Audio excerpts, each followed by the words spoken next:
Le Portugais António Vitorino à la tête de l'OIM, un désaveu pour Washington. L'ex-commissaire portugais à la justice António Vitorino a été nommé à la tête de l'OIM.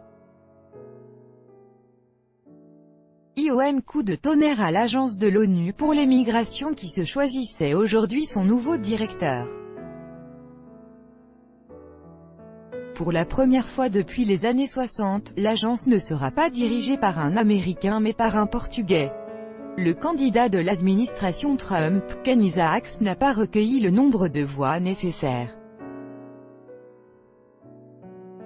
Il paye des propos islamophobes et homophobes exhumés de son compte Twitter ainsi que la politique migratoire de tolérance zéro de Washington.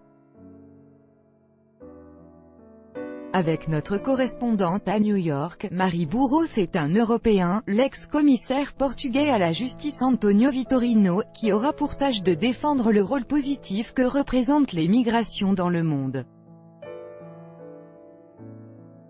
Un rôle que l'Américain Ken Isaacs, proche des milieux évangélistes et qui avait tenu des propos islamophobes, homophobes et climato-sceptiques, n'a pas été jugé apte à tenir par les 172 États membres de l'Agence internationale des migrations.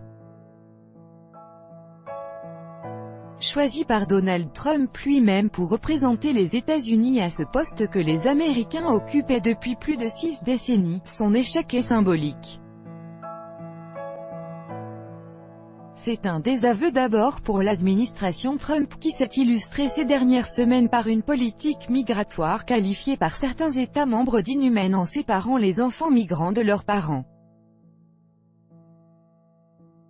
C'est aussi un signal d'indépendance fort alors que Washington fait toujours planer la menace de son retrait financier ou physique de toute institution refusant de se plier à ses desiderata.